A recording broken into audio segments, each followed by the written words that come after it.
everyone, Joe here from ActionX. Welcome to What's in the Tuber. Welcome back. This is your fourth The Rookie Season 7 episode review. Hope you're doing well. Hope you're staying safe out there in the bigger world.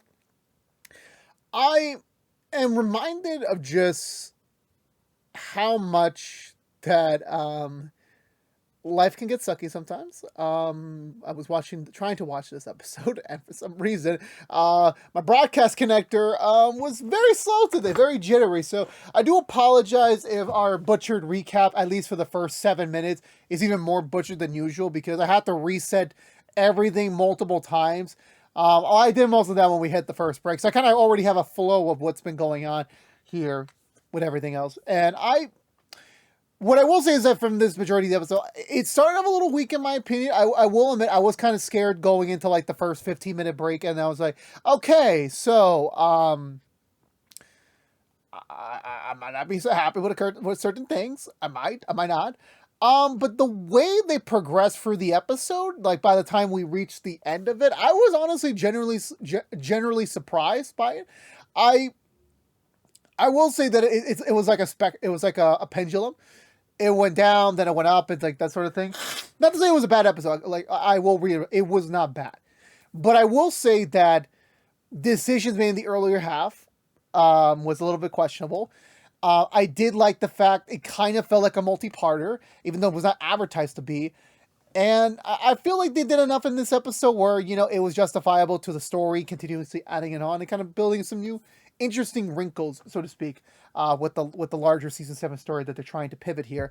And I'm very excited. I will admit I'm a little excited about it. You know, I mean, I'm always excited for the show. I really am. It's just sadly work and life has got to be a little bit beaten up to really be, oh my God, hype levels every single week. So I do apologize for that. But whenever I am sitting down, I'm watching this episode or watching an episode of The Rookie, I am just filled with joy just of how great the content is.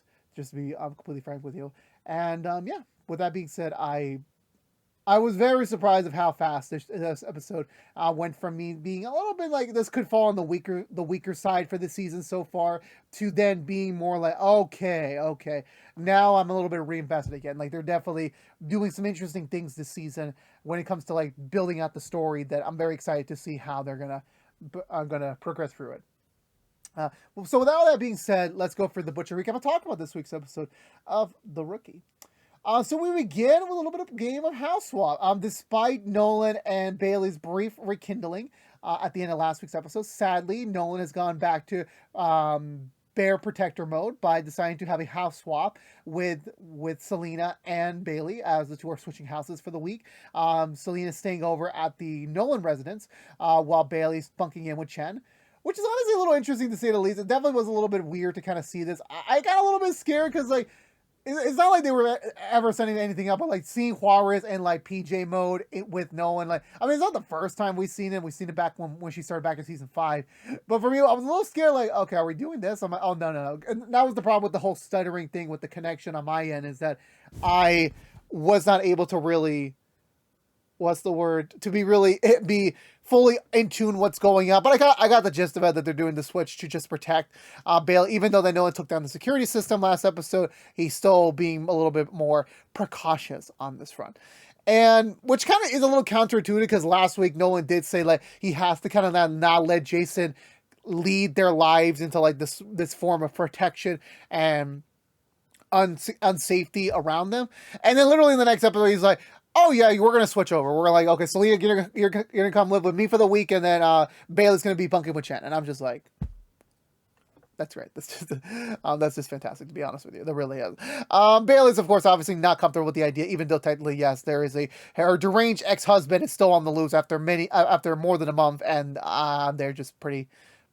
Obviously, she's just understanding what Nolan's is coming from, but she does feel a little bit bothered the fact that she can't go home, that she did all that time in Germany, and she's not able to fully come home to her loving husband.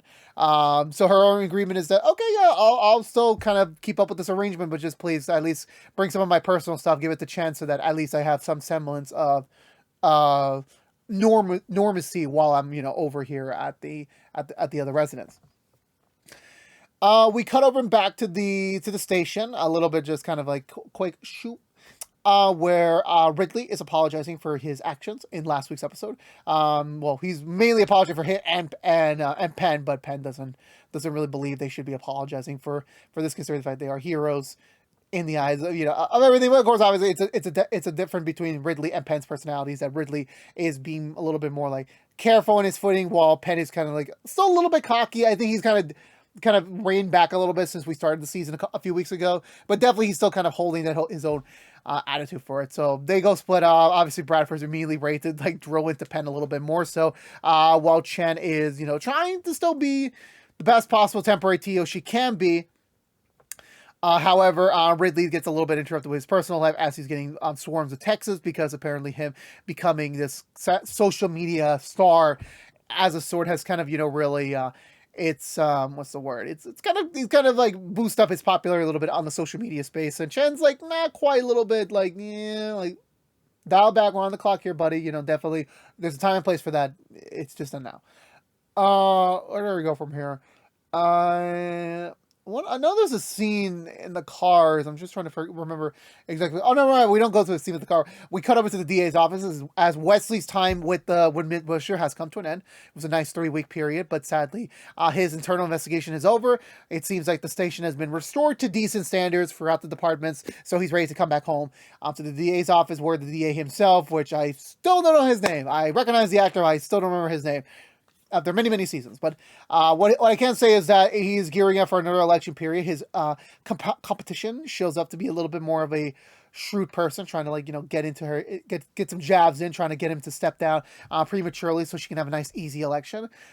He's not stepping down a little bit, and honestly, it's a little nice banter. We don't get much side from the lawyers. So again, this is semi feeling like a Wesley episode a little bit. There we get a little bit more scenes with Wesley here, and definitely this banter between the lawyers is very fun to see. And Wesley having a sort of bro to talk to about his current issues, he does confide in him about the tape that he listened about this detective who is admitting he has sexual urges with Lopez, and the DA is just like, well, you're in quite a different pickle.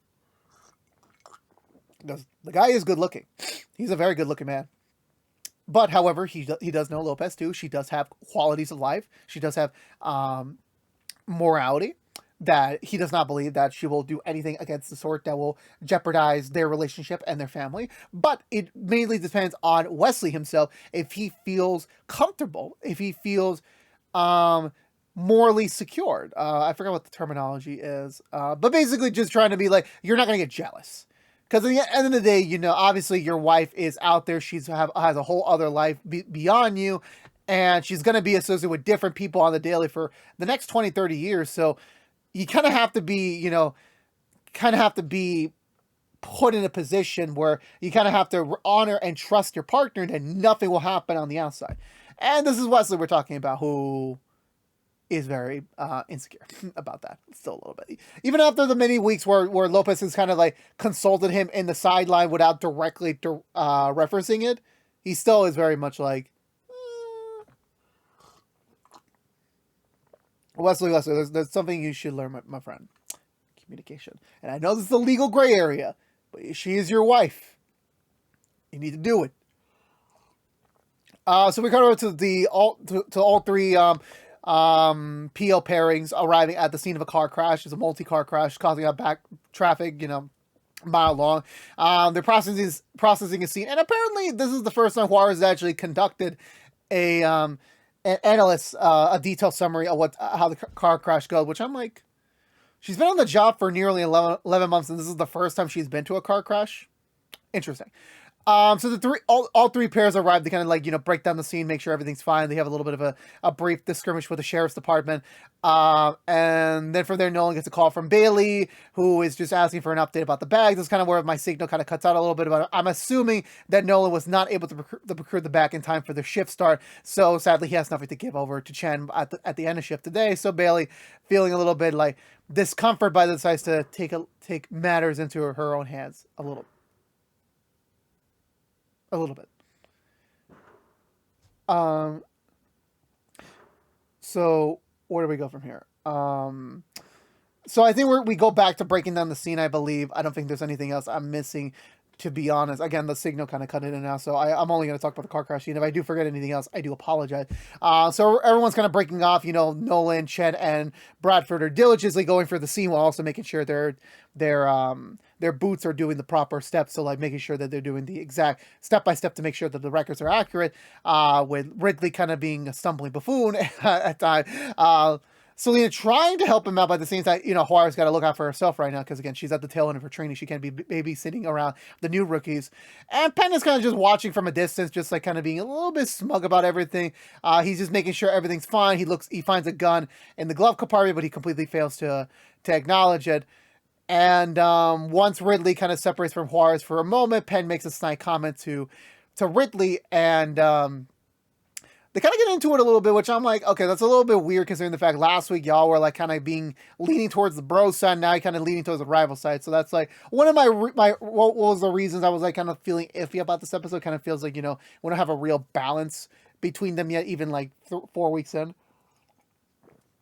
But before Penn can literally get the last laugh, kind of, Bradford chews him out over the missed gun, and even though Penn does say that record-wise it does show as being recorded, it still should have been documented considering the fact it's still a weapon that any criminal could have just passed through here and could have taken the weapon.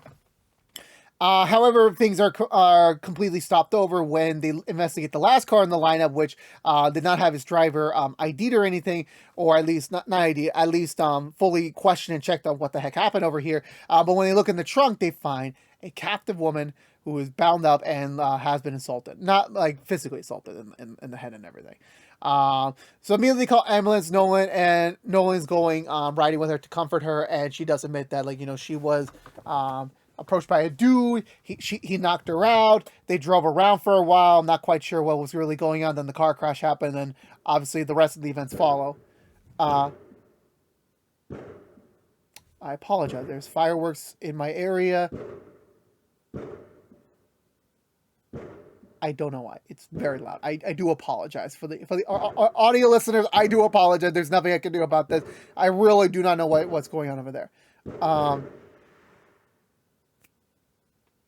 Okay, seriously, who's doing fireworks in the middle of January? I really don't know. Anyway, back to the episode review. All right, so we pick it up a little bit. They do get a registered name on the vehicle itself. After Nolan arrives to the hospital with the woman, this is where Harper and Lopez join in. Where apparently it was a attempted convicted serial killer that was supposed to be sentenced to prison many years ago, but sadly Wesley managed to find a disruption in the chain of custody, so that was able to throw out the entire evidence against him that allowed him to go away scot-free. So once Wesley gets the call from Lopez about this, he's just like, shit, this is not what I need right now, bud. I gotta do what I gotta do to make sure my wife knows I'm on her team, so I'm gonna go follow this to the ends of the earth just to make sure that everything is perfectly all right here.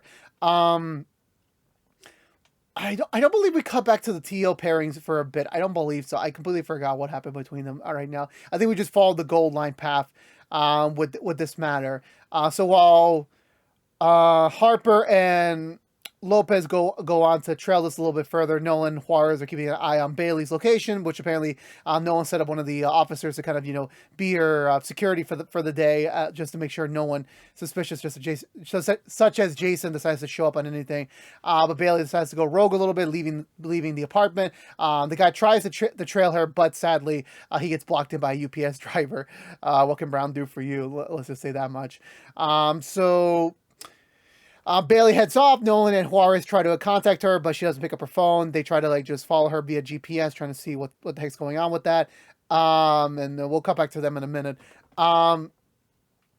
Then Wesley loops in the DA, just making sure of everything, and the DA is just like, oh, okay, yeah, no, I remember the guy, and it's like, crap, like, what's going on here? And coincidentally enough, they get a call from the guy himself, wanting to seek immediate representation, just knowing the fact that the girl will be found in the trunk. There's going to be a whole case about it, and he needs to lawyer up already just to make sure that hopefully he can get out of this a second go around in this instance. However, Wesley does contact Lopez quickly, and they do authorize a trace on him, try to get his location, which Wesley tries to prolong the conversation long enough to make sure what the heck's going on? But the guy kind of catches on a little bit about like the whole delaying and everything, not the immediate yes he was hoping for. So the guy says, all right, well, if you want to represent me, that's fine. I guess I'll just, you'll see me on the news later or something. I don't know. So he heads into a sorority house while Lopez, Harper, and a lot of other officers swarm the scene, trying to get there as fast as they can. As the guy easily minds himself to convince himself to get through into the house, attempting to take possession of a girl.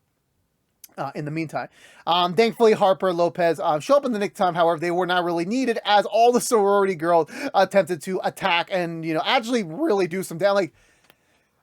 Like, I don't know what this dude was thinking, because like if you're going to a sorority house, like imagine you're gonna have a few people there, and there's obviously I don't know what the state of California is, to be honest, when it comes to like having these sort of weapons such as pepper spray and such like that, but they do a lot of damage to this dude, and they didn't even have officers nearby. Like they would have been fine. They would have been just fine. Let's just be honest. In this certain interval, let me just state that much.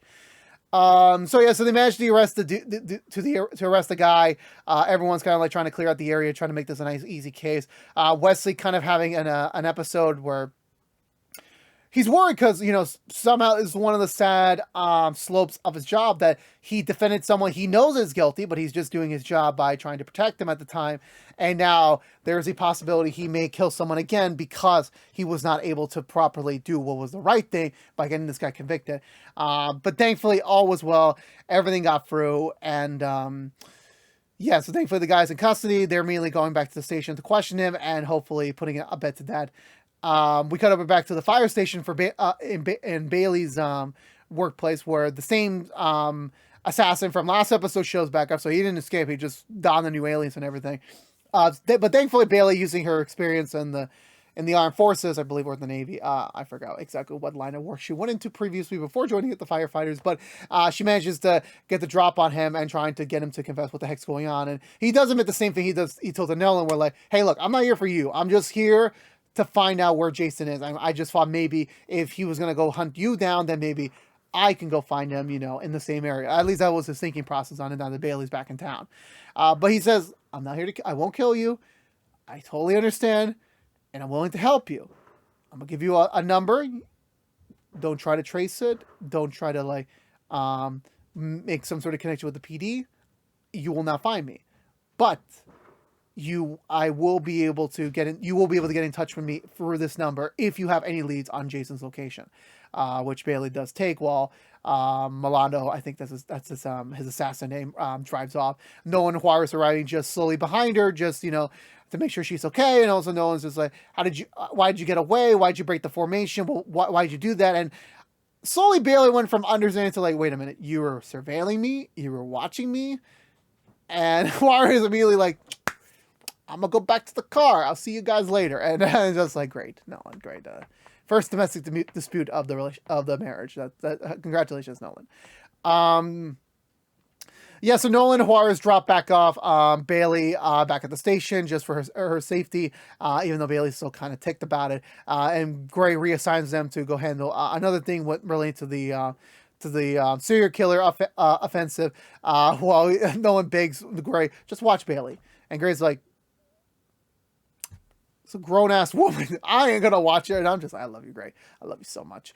Lopez and Harper begin their interrogation of the dude who easily just confesses to everything. Like it's one of those sadistical serial killer type of thing where like they don't view what they're doing as like being overly evil. He just does it because there's a sort of pleasure in doing it for him, and he wants to feel that pleasure. And he believes it's a human right to be happy. And this is his version of happiness. But I'm just like, dude, you belong somewhere else. But that's a conversation for another day. Let's just leave it at that. So obviously Lopez and Harper are willing to make some sort of deal if he's willing to admit where the bodies are. And he's like, I'll just take it there. And I'm just like, I don't know, y'all should trust this guy. The last time someone told you, take me to my burial site, she literally went on a freaking spree throughout LA. So I don't quite think that's in your best wheelhouse, but they kind of have no choice and they decide to entertain the idea a little bit further. So they go with him to a field somewhere in the forest. They dig up, they find, I believe, 2 bodies, but as they're kind of like digging up the area, picking up the bodies, they do find the hound dogs they go a little bit beyond the area, not too far away, but like a little bit further away, and they find more bodies. And the serial killer suddenly went from being confident about this and then like, oh shit, none of these are mine. Like, I'm gonna be honest with y'all, I would admit if it was mine or not, but these are not mine. These are not mine. And they're just like, great. There's a second serial killer involved. This is just fantastic. So with all this going on, with all this, hullabaloo, like this mass coordinated serial killer that just got unearthed, they need to call someone. They need to call some federal assistance. I don't know what I was trying to do. I really don't know. They're calling back in Brendan from the rookie feds. I love it when they manage to bring over the feds crew. And this time they bring in a brand new feds member into the rookie. Well, I'm pretty sure she was in season 5. I could be wrong. But Brendan's girlfriend, the forensic analyst that works with them. There was a whole season plot back in Feds where they were trying to get together, and then they did get together at the end. Seems like, at least in this point in the timeline, they're still together romantically, which is great and sweet to hear. But he's running point on this, and I'm not quite sure whether or not he's completed his training yet. It has been a year. So much, but it's been a while since I watched Feds, so I'm not sure if it's a 1-year probational period or an 18-year probational period.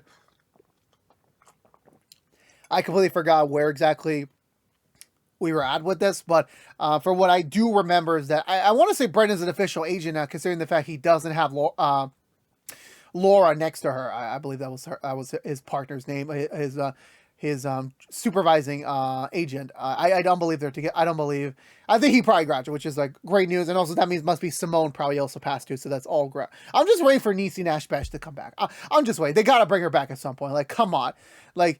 You cannot expect me, the sassness of her character does not belong in the Rook. Like, there has to be some sort of Feds reunion crossover down the road. There has to be. And again, I do understand, I said this before a couple years ago, that I understand the strikes. We have to make arrangements to allow actors and writers to be more higher paid, which resulted in Feds canceling. I'm not going to hold you to that. I really am not. I'm just very sad we were not able to continue that storyline. Yes, even though the tone of my voice may suggest otherwise, okay, take us what you will. But either way, it sucked that Feds got canceled. It really sucked.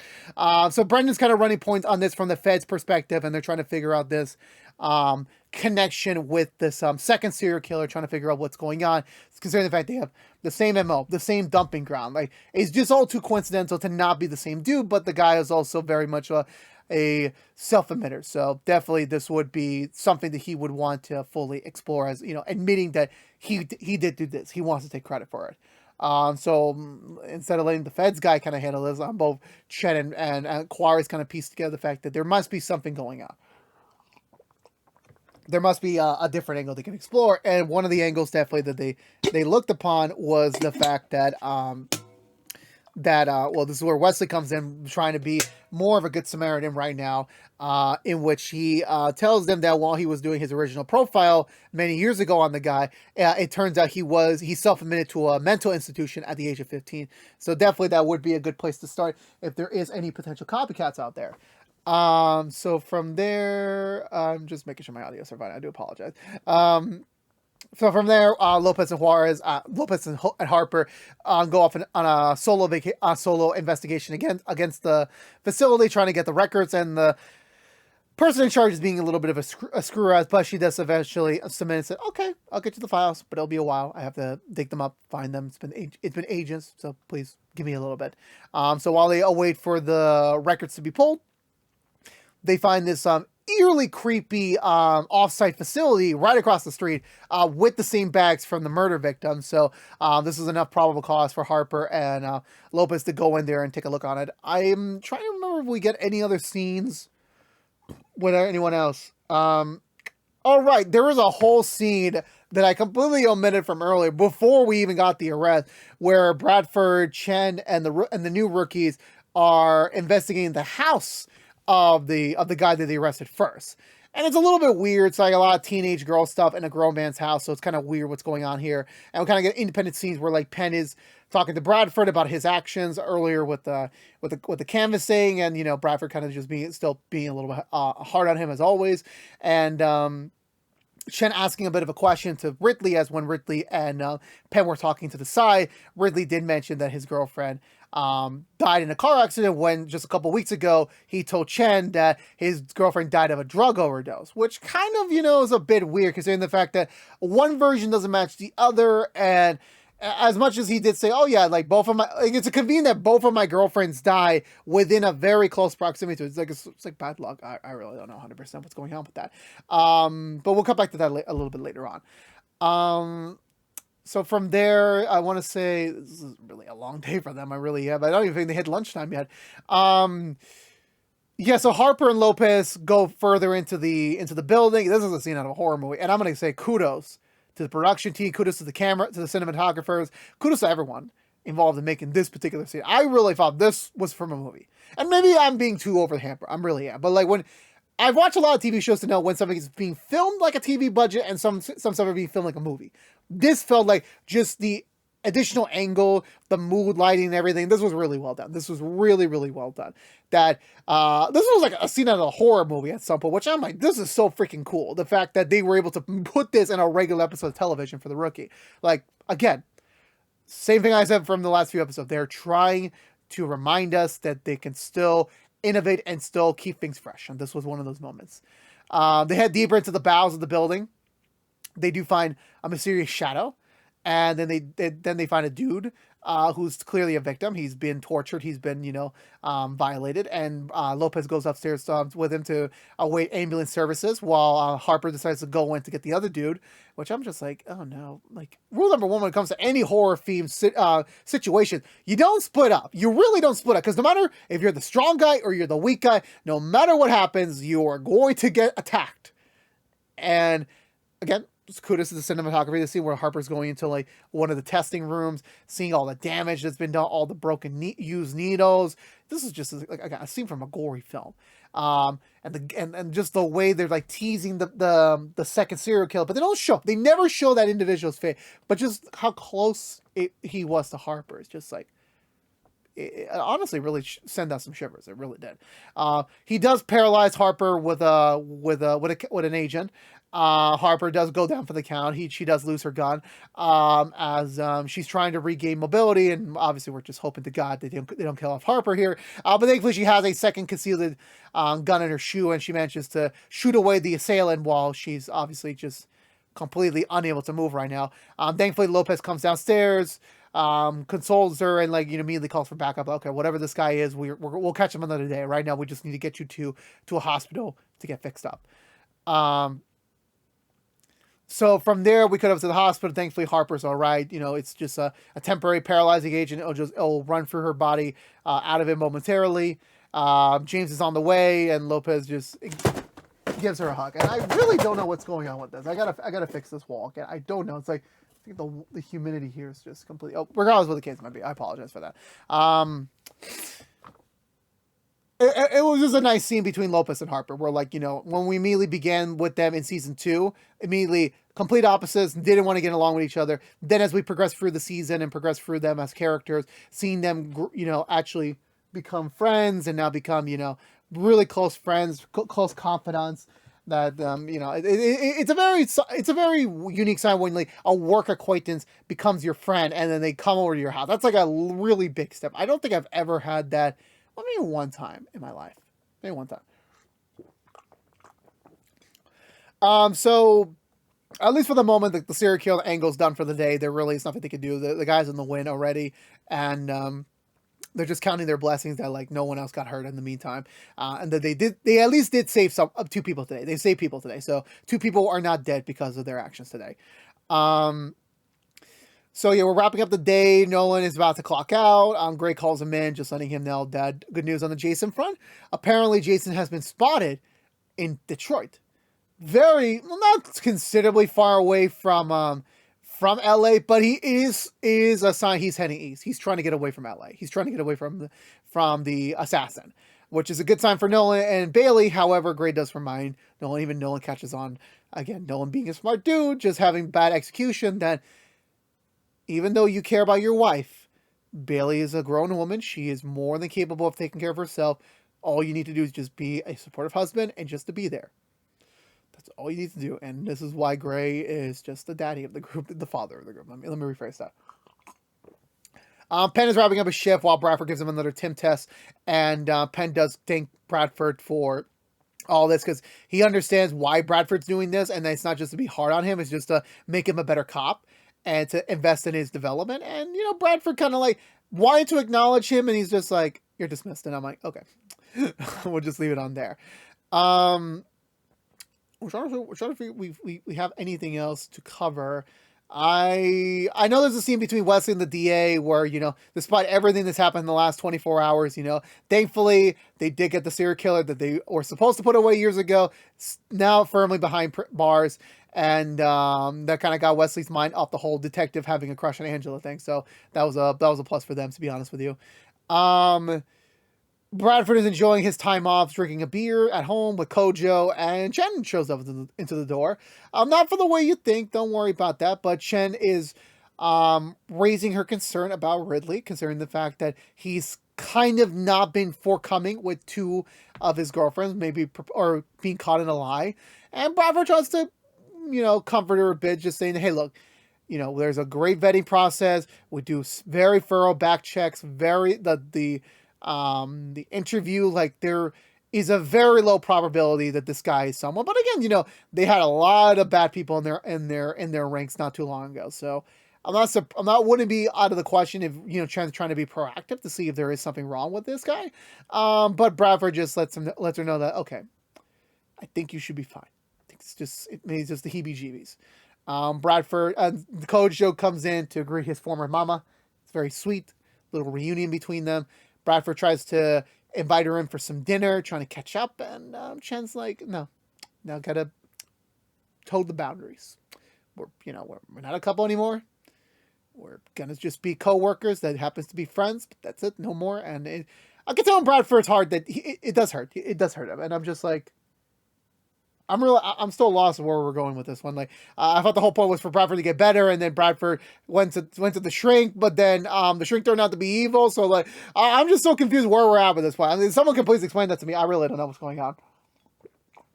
Like, keep in mind, I trust the writers and everything. Don't get me wrong about that, but just the sheer fact that we know they should have been resolved already. In my opinion, they should have been resolved already. Bailey is thankfully greeted back home as Juarez is on her way out. The transfer is over. Now that Jason seems to be in the win for the time being, that this is good news for them. They can finally be able to resume normal lives, resume married life, trying to get back to having a kid. You know, all the things they were trying to do before Jason got out of prison. Even Bailey was briefly symbolic of like throwing away the paper with the number for the assassin away so that she can just, again, focus back on being a wife, focus back on her career, focus back on just being herself again. And Nolan does apologize for just the way he was, that he shouldn't have been demanding certain things or ordering Bailey to do things. He should have been asking her if she's okay with it. And that's, again, proper step in communication, Nolan. That's very respectful of you, very much. Yeah, and then as they shimmy onto the bedroom, Bailey we can take a brief moment aside to actually change her mind and keep the number. Whether or not it was for her own safety or just because she does care about Nolan that much. Regardless, to say the least, she still has the paper in her custody, and it remains in her possession as that wraps up this week's episode of The Rookie. I enjoyed this episode a lot. I really did. I think the horror-like scene at the end, I think that's what sold the episode for me. The multi-part feel that didn't even have to get advertised as much. You had the return of Brendan and the other character from Feds. I apologize if I forgot her name. I think her name was Antoinette. I could be wrong. I don't know why that popped in my head. Maybe that's her name. I'll double check and I'll fact correct myself because the only thing I caught from the previews for next week is that I think both of them are coming back for next week. So I will try to remember that for next week, for next week's episode review.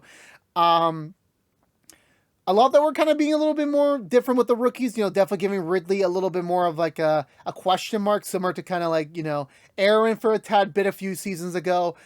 Chen and Bradford having another personal scene between them again. Really, I know what the writers are doing, but I'm just like, like seriously, like you gotta give me points there where like you gotta get this resolved somehow, you know, because all this like teetering back and forth started to get tiring for me. Especially you giving the fans what you want, just give them back what they want, you know. Obviously, I understand they got to work for it a little bit more, but I'm like just like let's just hurry it up. Let's just hope we can place for season 7 so we can get past this awkward conversational points. And yeah, no, I'm you know just it's not without merit as well. Without faults as well. You know, Nolan kind of going back on his word again from last week, not to the craziness extent, but still kind of still letting Jason kind of dictate their lives a little bit, kind of like retracing on last week, and Ridley and Penn kind of going from friendly to kind of like a little bit of a beef between them. You know, so I need a little more consistency. That's all I need. That's all I require. You know, that's all I can ask for. But with that all being said, I'm giving this episode 2 thumbs up. Let me know down below, what did you think of this week's episode of The Rookie? I would love to hear your thoughts down below. As always, I would love to have a conversation with you about the episode. But I believe that's going to do for me today, everyone. So if you're unaware, this has been What's the Two from ActionX. We're reviewing every episode in the 7th season of The Rookie. If you want to know what we're doing normally, What's the Two, besides our rookie episode reviews. This week, we are back with our every Madlock episode review. We should be back this Thursday night with a brand new episode review. We're back. So we will now have 2 episode reviews on the docket for the next few weeks before we get joined by even more shows by the end of February. So lots of craziness happening. There will also be a brand new episode After the Theater coming out this week at some point. I don't know exactly when. I've just been very busy with my personal life. I'm trying my hardest. I really am. But the episode review, the movie review should be coming out at some point this week. So stay tuned for that. But if you don't care about The Rookie, you're in luck. We will be back next week with another brand new episode review. So stay tuned until then. But again, thank you so much for watching. Please like, favorite, share if you haven't yet. Ring that bell. Subscribe to us to keep track of us for our future videos. Follow us on social media to stay up to date with any updates for the channels. And yeah. Until then, thank you so much for watching once more. Please stay safe out there, be good to each other, and as always, peace out.